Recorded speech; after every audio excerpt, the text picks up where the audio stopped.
अंबाजोगाईतील सर्व नागरिकांना व सर्व अंबाजोगाई शहरकरांना होळीच्या सणाच्या हार्दिक हार्दिक शुभेच्छा। आज होळी आहे आणि उद्या धुलीवंदन आहे, तर सर्वांना आवाहन करण्यात येते आमच्या श्री संत गजानन अध्यापक महाविद्यालयाच्या वतीने पुनश्च एकदा सर्वांना शुभेच्छा आणि सर्वांना आवाहन करतो की वाईट विचारांच्या प्रवृत्तींना व वाईट विचारांना आपण त्या अग्नीमध्ये टाकून त्याचा नायनाट करायचा आहे आणि आपल्या आजूबाजूच्या मित्र परिवारांना स्नेह प्रेम आपुलकी याचा विचार घेऊन आपण रंग लावून त्यांचा आनंद सोहळा आणखी द्विगुणित करायचा आहे। या सणाच्या निमित्ताने सर्वांनी आपल्या मित्र परिवारांना गोड गोड करून आपल्या घरी बोलवायचं आणि आपल्या मधली बंधुता कायम ठेवायची आहे असा संदेश आपल्याला द्यायचा।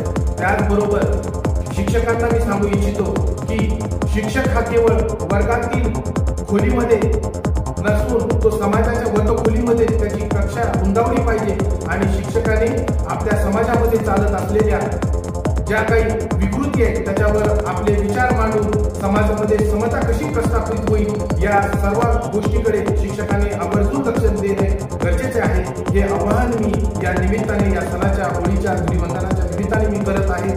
आपल्या सर्वांना आमच्या महाविद्यालयाच्या वतीने आमच्या महाविद्यालयाच्या संस्थापक अध्यक्षा सौ शारदाताई पवार यांच्या वतीने देखील मी आपल्या सर्वांना अंबाजोगाईकरांना शुभेच्छा देतो आणि धन्यवाद देतो।